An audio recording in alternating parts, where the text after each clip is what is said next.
here we are again, and this is in the Torah, or the first 5 books of the Bible. So we were in the Torah portion here today. Then later it goes Phineas, Ahitub, and Zadok, and that's in 1 Chronicles 6:12. Ahitub begot Zadok, and Zadok begot Shallum. This is this Zadok, and this, of course, is in the Chronicles and Kings. So we're in the prophetic books here now. We're in the prophets, and of course in the millennium we are in, it goes into the sons of Zadok. Everybody okay, traveling well? Doesn't like me going up really fast. I'm going to switch over to this one. Can you see this? This is really, really amazing. So, and I'm just going to show you that. So we're here, and we're going to be in this area. I'm going to stop sharing now. We'll come back to this one. There you are. I've had trouble this morning. I've been popping up everything. And I'm sure, you know, if you've ever been on a computer, you just pop up stuff. It's really crazy. So let's have a look at her. So any questions so far? Any comments? So the prophet Ezekiel extols the sons of Zadok as staunch opponents of paganism during the era of pagan worship, and indicates their birthright to unique duties and privileges in the future temple, according to Ezekiel 44:15, because that's where you will find everything, the whole word on the 3rd temple of Ezekiel, which is where we're going here today. I'm just looking at my notes. Do we need to know any more about Zadok? I don't believe we are. Do we get the idea that she is a big deal? And this is not bad for an add-on lady. It's amazing, isn't it, that ladies, you can be dismissed, but boy, oh boy, when we appear, you make sure we let you know we're there. Well, she's now today letting us know she's there. She's here with us. And as well, and I'm just looking, so the priesthood of Zadok will be the ones in the Messianic era, and this is her lineage. So let's have a look. And that I have said that as well, just moving my notes through. And that. Right. So let's look at her husband, King Uzziah.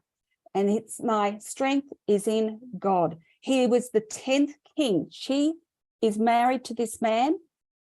It is a good marriage, in as far as you know, if I was from a royal priesthood or a royal line, and I was married into a kingly royal line, which is now what has happened, I would have said if that is a very good marriage, politically as well as status-wise. He was the 10th king, of the ancient kingdom of Judah. Jerusha was the wife of King Uzziah. He's also known as Ozias, O-Z-I-A-S, and Azariah in your Bibles, A-Z-A-R-I-A-H, who reigned between, now take these timelines a couple of hundred years either side, 783 to 742 BCE, 767 to 740 BCE. So you can understand around this time. She is and was the mother of Jotham, who succeeded his father as king. She was not made a queen because there were others before her. So somewhere along the line, Jotham became king. If he was married to other women, then he would have had sons in that, but this is the line that of her son. So she brings forth a future king, and he succeeds his father as well. Jerusha's husband came to the throne of Judah at the age of 16, and he reigned for 52 years. So he was a successful fighter, especially against the Ammonites and the Philistines, and he overran the settlements in Philistia. He was also a builder. He did water conservation and was promoted and desert area irrigation. It was irrigated, so he watered the desert.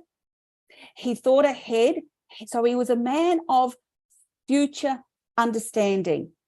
The walls and defenses were strengthened and the army was enlarged. His reign was the most... Yes?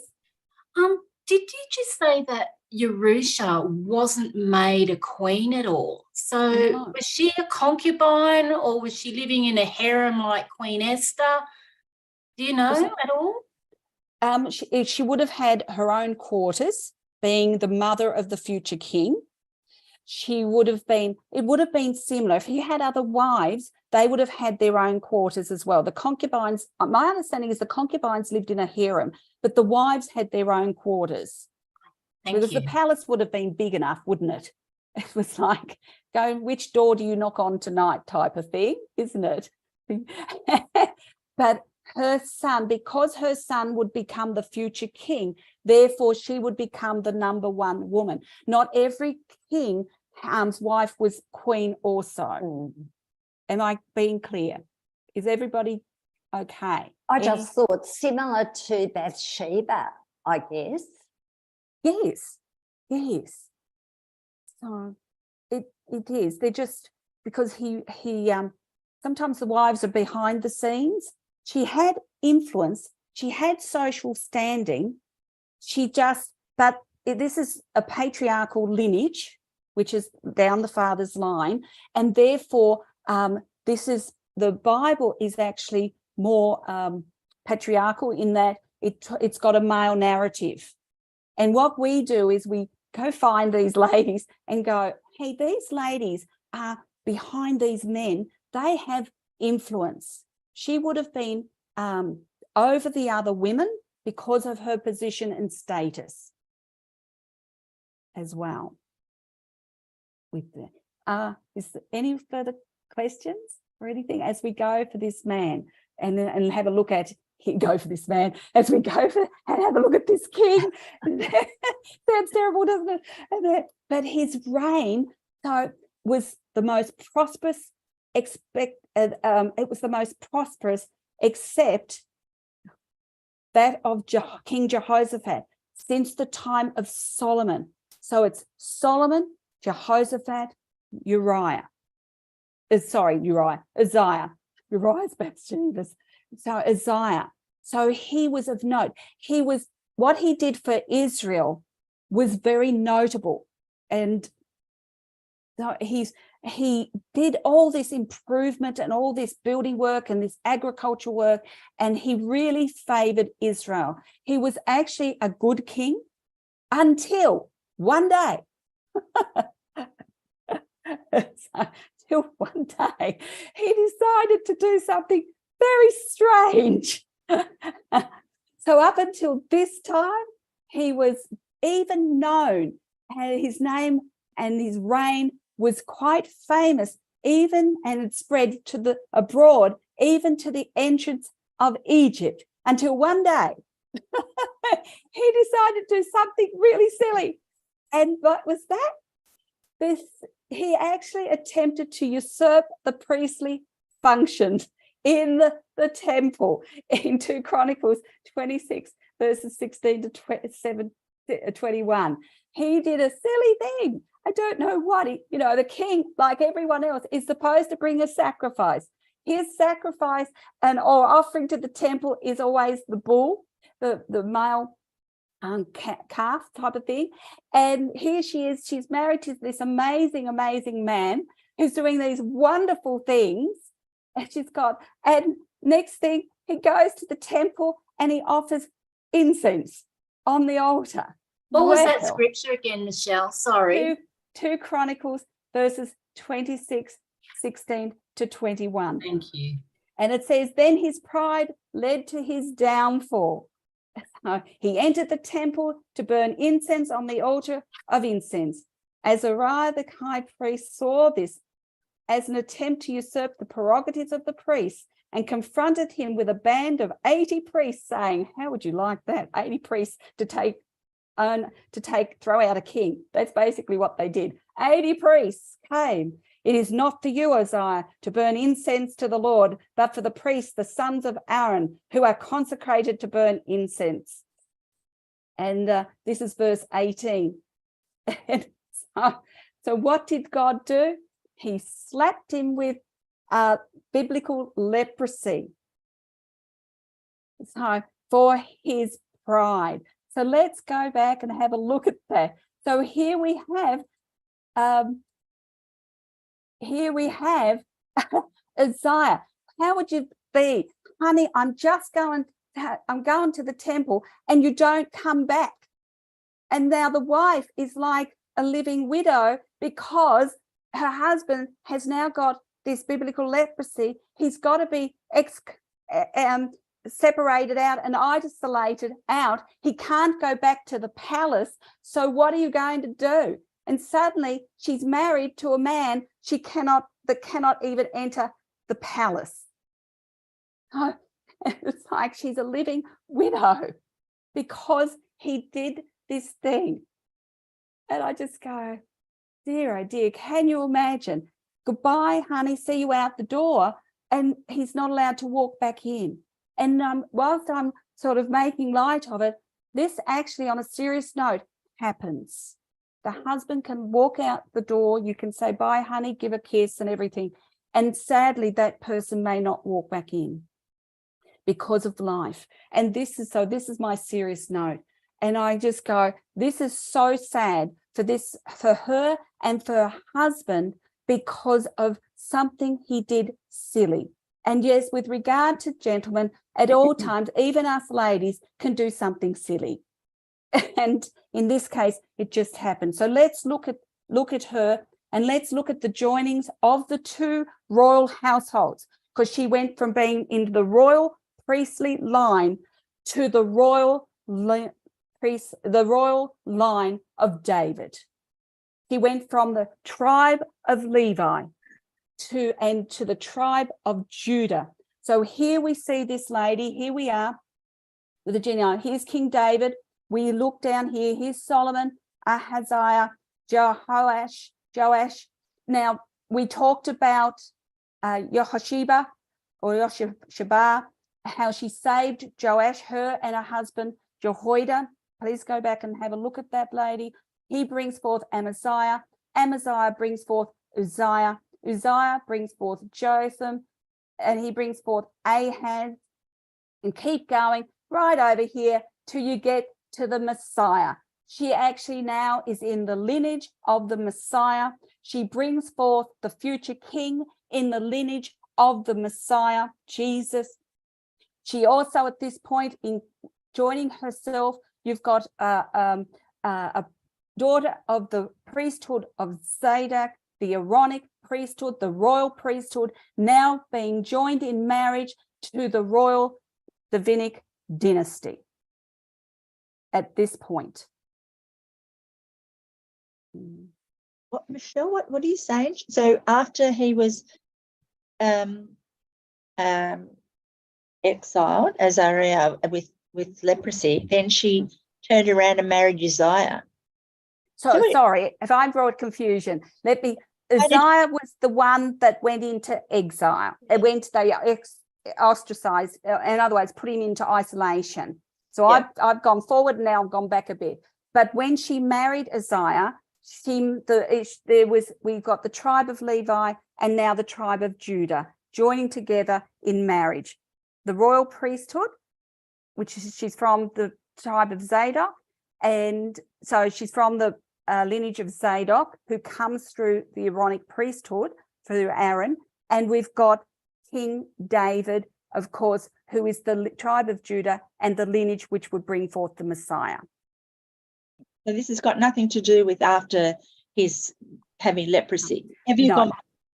So once he has leprosy, sorry, I've gone backwards. Once he's had leprosy, I've gone forward and then I've gone backwards. Sorry, and now I've brought confusion. So let's go there. So once he has leprosy, he can't go back into the palace because it's seen. Yeah. So they actually put him in a residence, usually outside the city, because that's what it is. And there he remains I think it's about 11 years he remains there, and he actually dies there. So that Michelle, moment, yes. Did he still reign as king, or was Jotham put in as king Yes, let me go back now.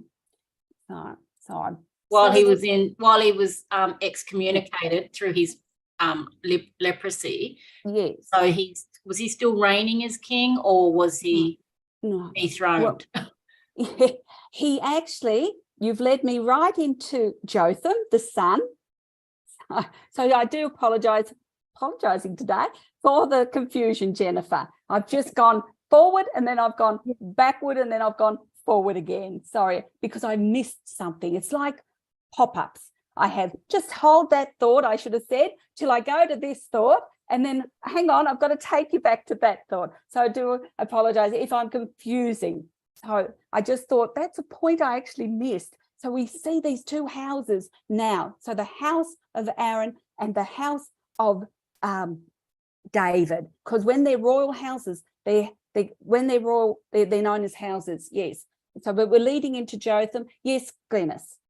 So this is why she was disgraced, was it? That's why she was because of him, what he did. Well, actually, you might think that, wouldn't you? Mm. And yes, if we were women and whispering behind our hands, as Glenys said, we'd probably go, hey, did you hear about your Jerusha? Did you hear about her husband? Oh, it's the king. He's been put over there. And and you would think that would be a reflection on her, wouldn't you? Because usually that, if your husband does something silly, it can be a reflection on you. But in this case, it isn't. Because in the Bible, it says she's the mother of Jotham and she's the daughter of Zadok. And now we understand why they didn't say she's the wife of Uzziah. And so there was in no way, shape or form that this, what happened to her husband reflected poorly on her that I can understand or glean from. Isn't God wonderful? I just think he's so wonderful because she was faithful probably to the Torah, and these are just our offerings, and because she taught her son, should she have been punished along with her husband's little misdemeanor? What do you think?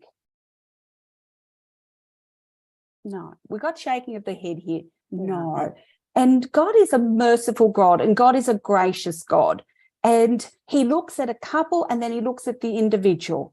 And as I said, up until this point, he hadn't put a foot wrong, really. But when his reign and his fame went throughout and beyond his borders, something obviously happened. There was something in his heart he hadn't dealt with.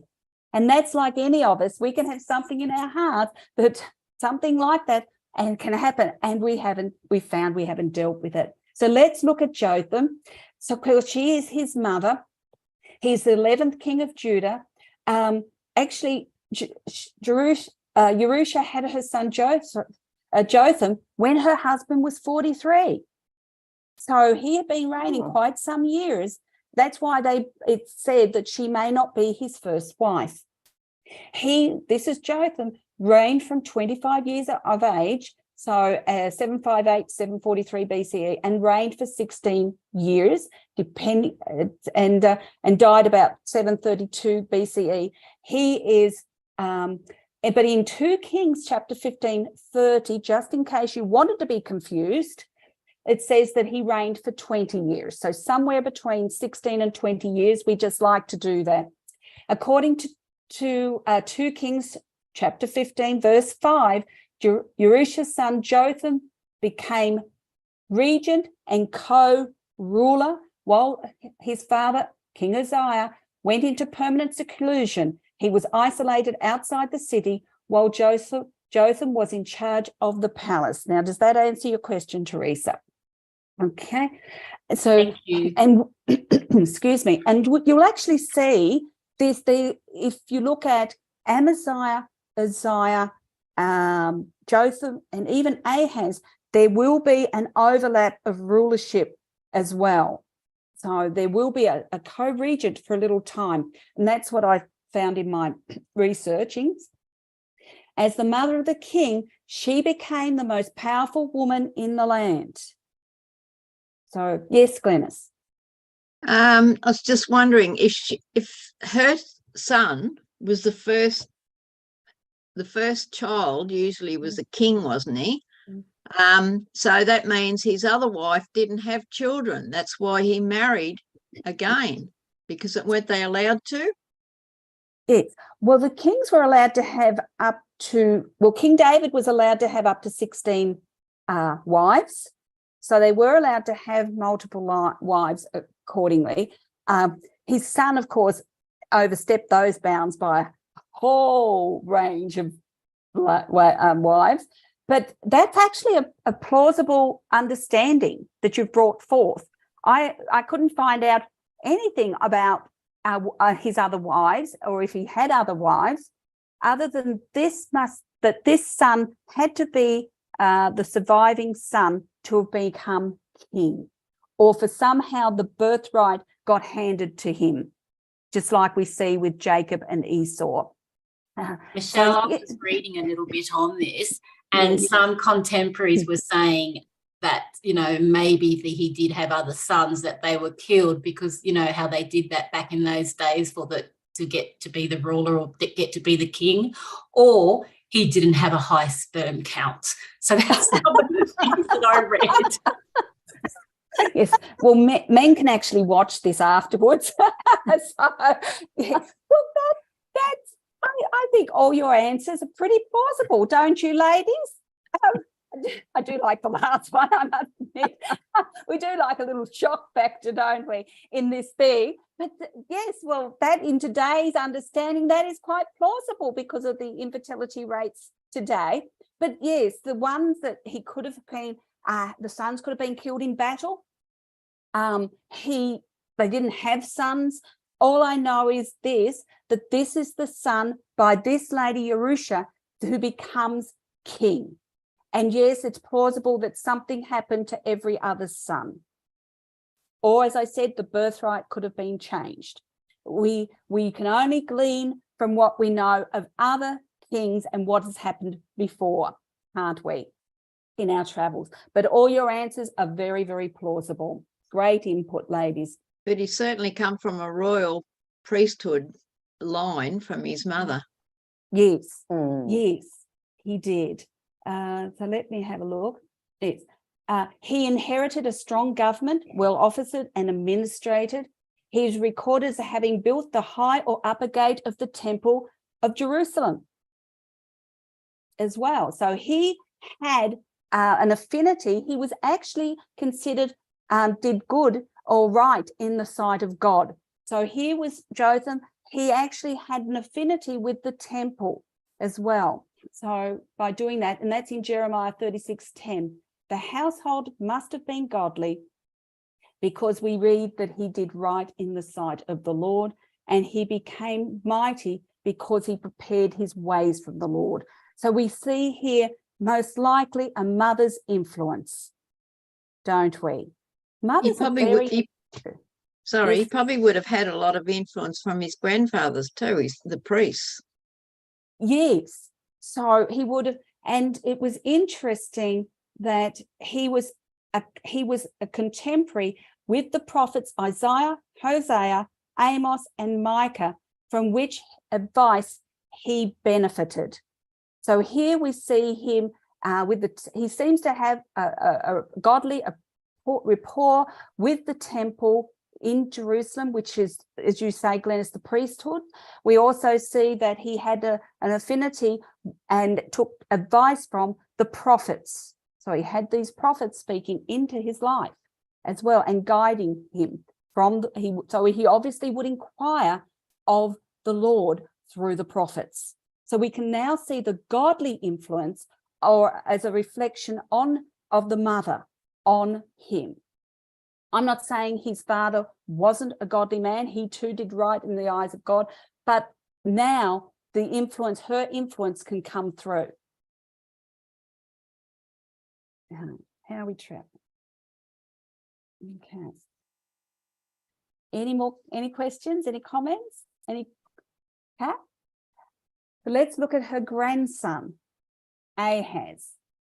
No, he means Yahweh has held. So we've got Yahweh, or God is perfect. Then we've got God has held. And you'll find in the 17th year of Pekah, the son of Remaliah, Ahaz, the son of Jotham, king of Judah, begins to reign. Ahaz was 20 years old when he became king, and he reigned 16 years in Jerusalem. And he did not do what was right in the sight of the Lord his God, as his father David had done.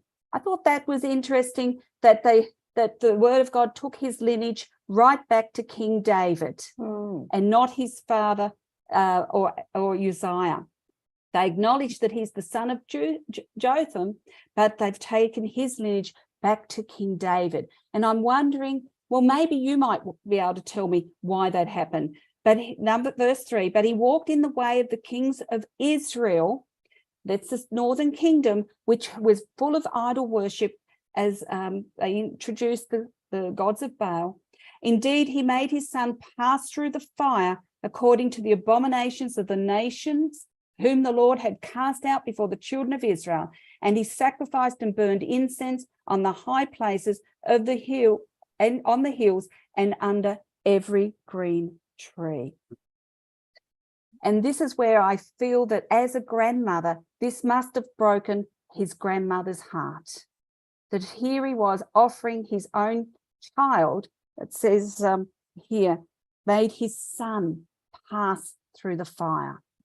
But it's, and therefore it's taken it right back. And I just feel, what do you think on that? This is her grandson. This is her great-grandson that he offered. What do you think? What are your comments on that? Well, speaking from a grandmother's point of view, I think we want our grandchildren to walk in the ways of the Lord. And I believe she would have, with the upbringing that she had, her knowledge of the Torah, and I just think she would have been absolutely brokenhearted. It reminds me a bit of like what even happens today. Some pastors and that, they're great men of God, absolutely fantastic. And then all of a sudden something happens like this, and they, same sort of thing. We're all human, I guess.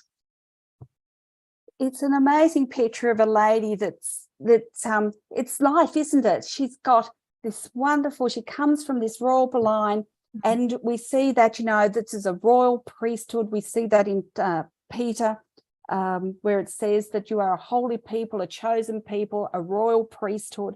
And yet this has happened to her, where she's married into the royal lineage of the Davidic dynasty.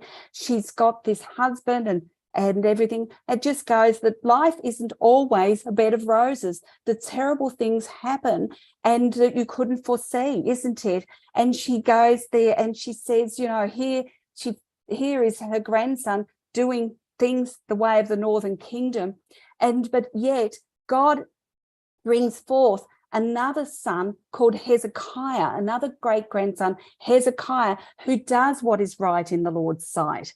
And so he tends to, it's like you put balm on the grandma's heart, don't you, the grandmother's heart. And it's just amazing that she actually goes through pain. This is painful for her. It must have been. It's painful for me to just actually read those scriptures and to say that her husband, is not even mentioned here. It's like because he's out there, but he takes her right back to David, King David, which her name means inheritance. But David is, there will always be a